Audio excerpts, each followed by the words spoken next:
You know, as a big fanboy of Apple, it is very hard for me to make this video. Why?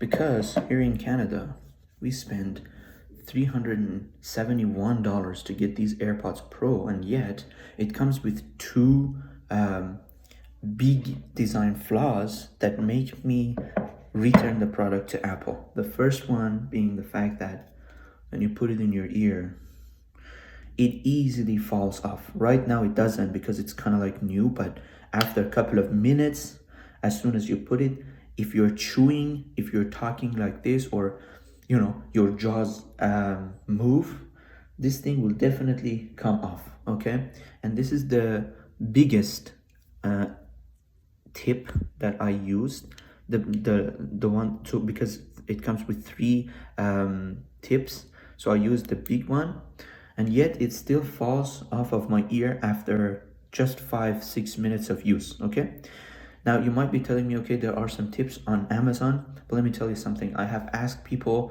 who use those tips on Amazon, and they said that the problem still exists. Even with the memory foam tip, the problem still exists, which means that if you chew or if you talk so much and your jaws move, this thing will fall off after a couple of more minutes. Maybe they can keep it in for 1 hour, but they will eventually fall off. And the reason is because of a design flaw, because you see, ear produces wax to keep the ear sanitized. Okay, there's nothing that should go into the canal. I don't know, maybe it's with the AirPods, and maybe other manufacturers have come up with a different approach. But with these ones, even with third-party tips, these little things come out of the ear. Now, there are people who are still happy with this and they use it. I have no problem with that. But for me, my question is, why should I pay nearly, $371 for the AirPods themselves, and another, I don't know, $20, $30 for earbuds, like for just the tips from Amazon, which makes it like a $400 piece of product that in the first place should work without any third-party thing, but it doesn't.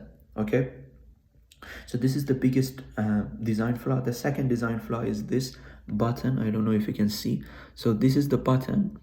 Now, the problem with this approach that Apple has gone is that when you put the ear like that, even if you try to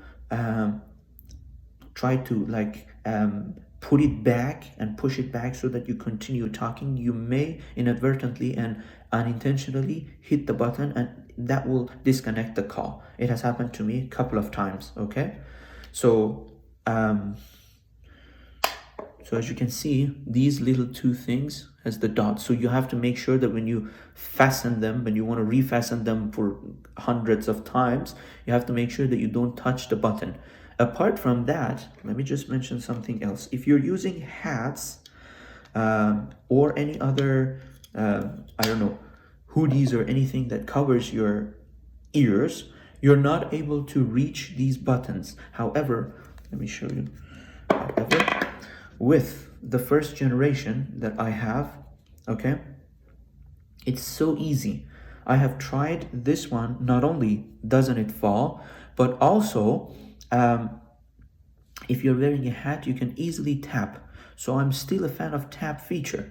Okay, it is really a shame, honestly a shame. I thought, like, I got these AirPods Gen 1 in late 2018, so it's been like 3 years, and I thought, like, okay, it's a good time for me to upgrade, but unfortunately I'm so disappointed. Yes, you get better battery life in this, definitely, in comparison with this one. After 2 years you get better battery life, you get speedier connection. As soon as you pop this open and you put it, it just gets connected. You have Hey Siri on this, which I don't use that much, but that's a feature.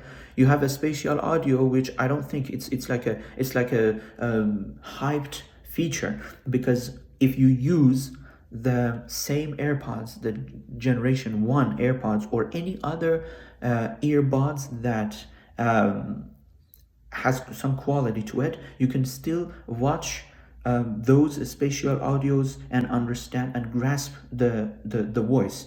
I will put the link in the description to the Dolby Atmos demo video so that you can watch for yourself, okay? But you have to have headphones. And so you will see, if you have an AirPod, you will see that there's not much of a big difference. It's just something that I believe is a hype. And yes, you get wireless charging with this, but like, hey, you can get, I don't know, you can get the, if you're really a fan of Apple like me, you can get the, I'm not going to do so, of course, but you can get the AirPods Gen 2 with wireless charging. So in this case, I think all of the good quality, and the good quality of the noise is because it goes to the canal. It's not because, like, it's not because of a, I don't know, an improvement that they have done or something like that. Let me show you something. With this first gens, when I put them in, I have noticed that when I get my ears and put them like this, it kind of gives me even more bass than the AirPods Pro, okay? So I would say that the sound is crisper and clear. Yes, you hear some of the other mids and lows far better than this one because it has seal, but that's not just because of the quality of these things. It's because it goes to the canal and seals everything, so it just cancels all other noises from outside, and that's why you hear better. It's not like there's a big improvement in this. Apart from the battery, what I like is really the battery life, because definitely it's been used for 2 years. So right now I get probably 1 hour and 20 minutes of talk time or listening to audios, and another like 15 hours on this. Whereas it used to be more. It used to be 3 hours when I got it new, 3 hours, 3 hours and a half or more on these things, and 24 hour on this, okay? So definitely as a new product, you get more battery life on this. But like, again, that's me. I will return these things to Apple, and I will wait to see if Apple is going to announce a better product in terms of AirPods next 6 months, because they will have, I think it's going to be in September that they will hold an event. But up until then, I think I still use my first generation. It's very disappointing. I hope that this video has been helpful to you, and thank you for watching the video, and welcome to my channel.